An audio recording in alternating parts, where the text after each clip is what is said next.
네, 안녕하세요. 이번엔 고전 사회학자 중에 마르크스에 대해서 한번 다뤄보도록 하겠습니다. 자, 일단 마르크스를 알기 위해서 이 마르크스의 출발점을 알아야 됩니다. 자, 과연 이 인간은 어떤 존재인가 라고 마르크스는 봤냐면 자유롭고 창조적인 노동을 통해서 자아를 실현하고 삶의 의미를 찾는 존재이다. 그러니까 인간의 본질은 노동이 있다라고 하는 것이죠. 자, 그런데 자본주의적 분업에 의해서 이 인간의 본질에 대한 문제가 발생하게 됩니다. 자, 어떤 문제냐? 이 노동 자체가 육체적 생존 수단으로 전락하게 되었다는 것이죠.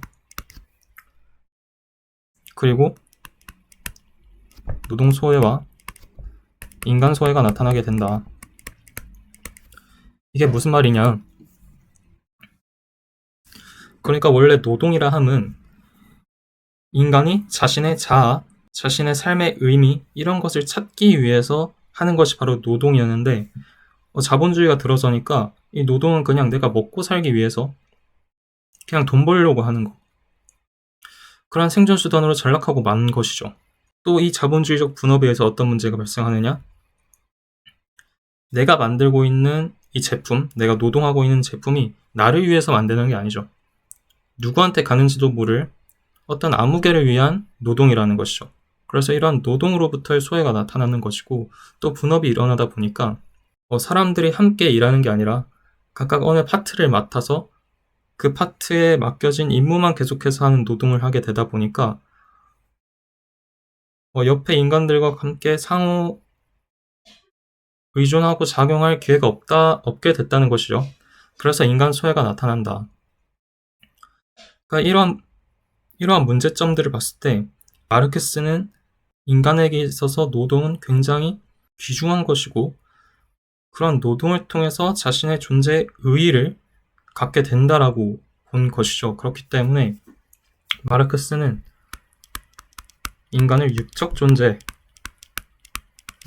일컬었습니다. 자, 그럼 이러한 출발점을 알아두고 그 다음으로 마르크스가 생각하는 역사를 움직이는 힘은 무엇인가를 살펴보면 자, 유물론적 역사관이라고 하는데요. 자, 아까 봤듯이 인간의 본질은 노동에 있다. 그러니까 물질적 생산에 있다 라고 한다면 이 역사를 움직이는 힘도 역시 물질이다. 어떻게 보면 경제다 라고 하는 것이 바로 유물론적 역사관입니다.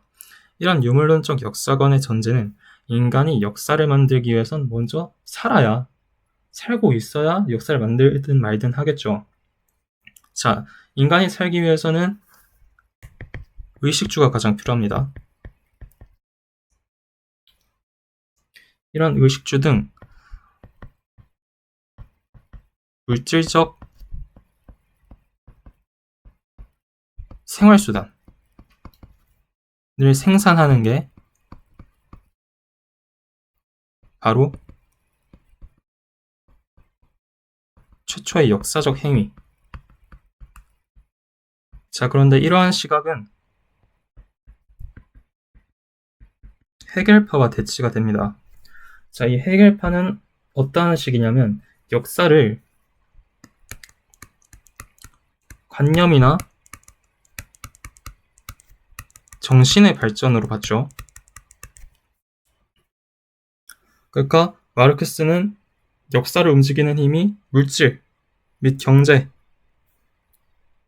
한다면은 헤겔파는 관념이나 정신의 발전에 따라서 역사가 움직여졌다라고 보는 것입니다.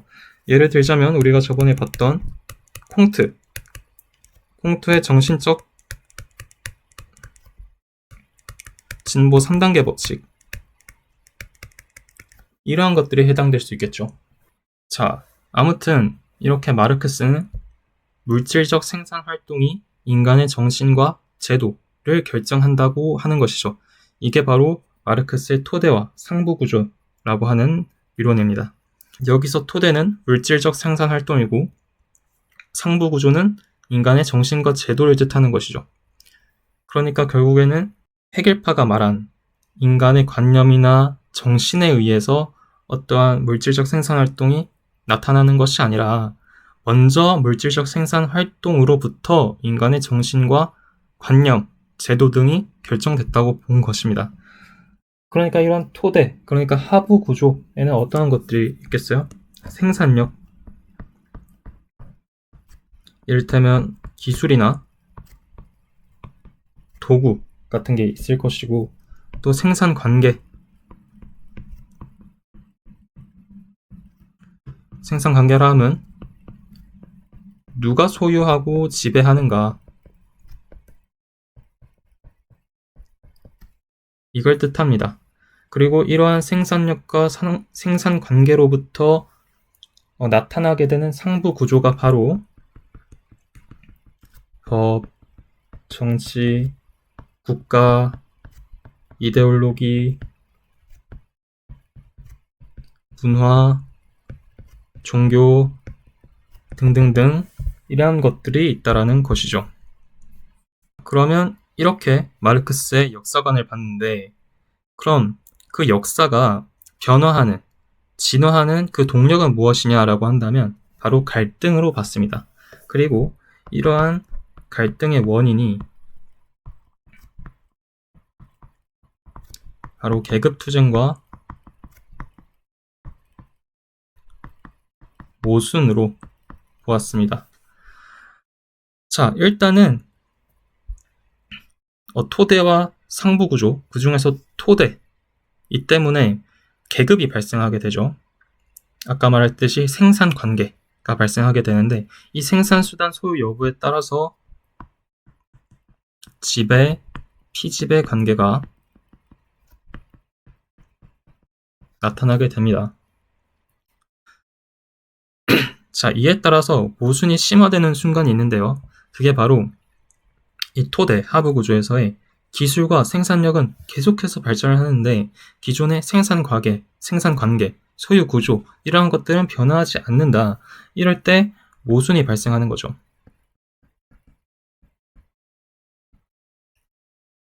자, 이런 모순이 발생하다 보니까 어때요? 자, 피지배객의 입장에서는 열받죠. 그렇기 때문에 저항과 혁명이 일어나게 된다. 이러한 저항과 혁명을 통해서 모순이 해결되게 되고 새로운 생산관계가 형성됩니다. 또 그에 따라서 생산력은 더 발전하게 되는데, 그렇다 보면은 또 생산력이 발전한 것에 비해서 다시 한번 기존 생산 관계는 변하지 않음으로써 모순이 발생하게 되고, 또다시 피지배 계급이 저항과 혁명에 나타나게 되고, 또 모순이 해결하게 되는 이러한 일련의 과정이 반복되면서 사회가 변화되고 발전하게 된다는 것이죠. 그 예시가 다음과 같습니다. 자, 원시 공산제 사회에서는 생산력이 굉장히 떨어졌었죠.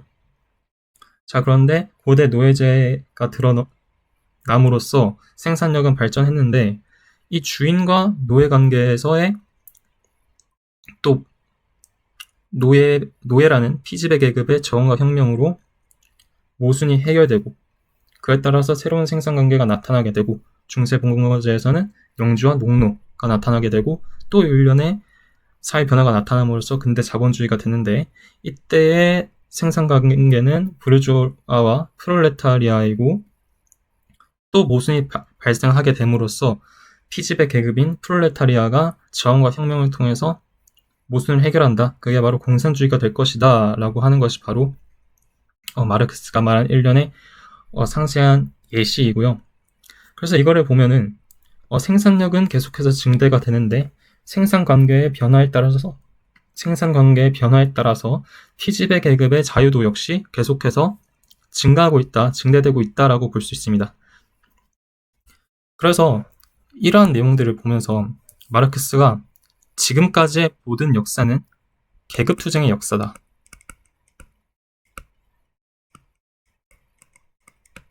이렇게 말을 한 것이죠.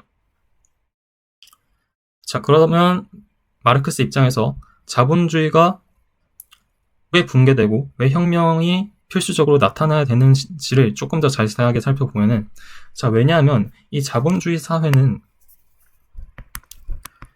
아까 말한 모순이 극에 달한 사회입니다.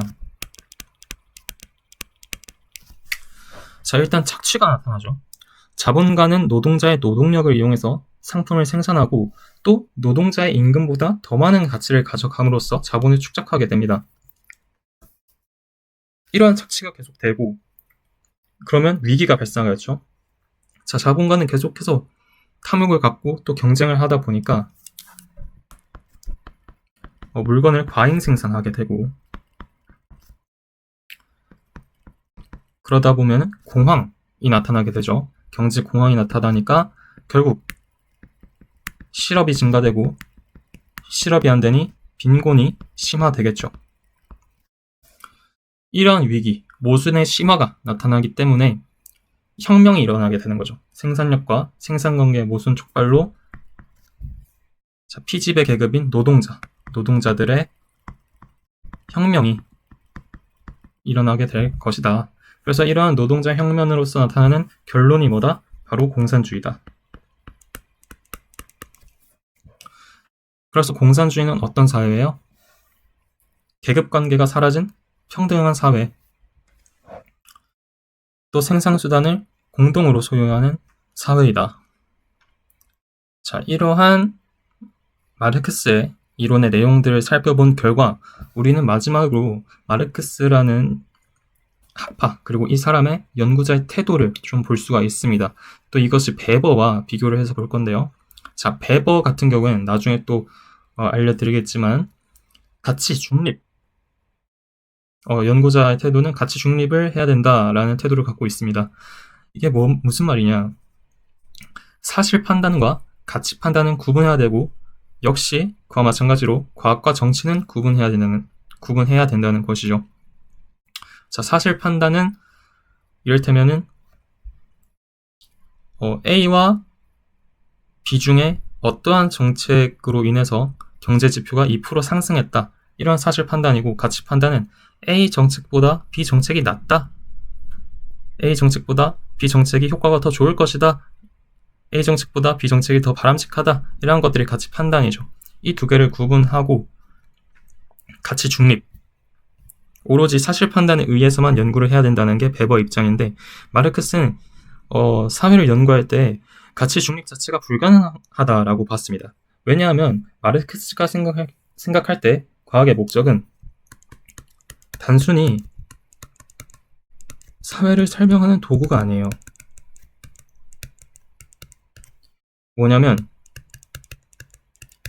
이 자본주의 사회의 모순적인 상황, 이것을 극복하는 수단이다 라고 봤습니다. 이미 목적 자체가 가치 판단이 철저하게 들어가 있죠. 그래서 이러한 이론적 과학적 탐구와 실천적 관심을 결합하려고 노력했습니다. 실천적 관심이라 하면은 이 노동자 혁명을 말하는 거겠죠. 그래서 결국에 마르크스의 연구의 결론은 사실 뭐뭐가 이렇다, 이런 식이 아니라 가치로 이어집니다. 뭘 혁명해야 된다,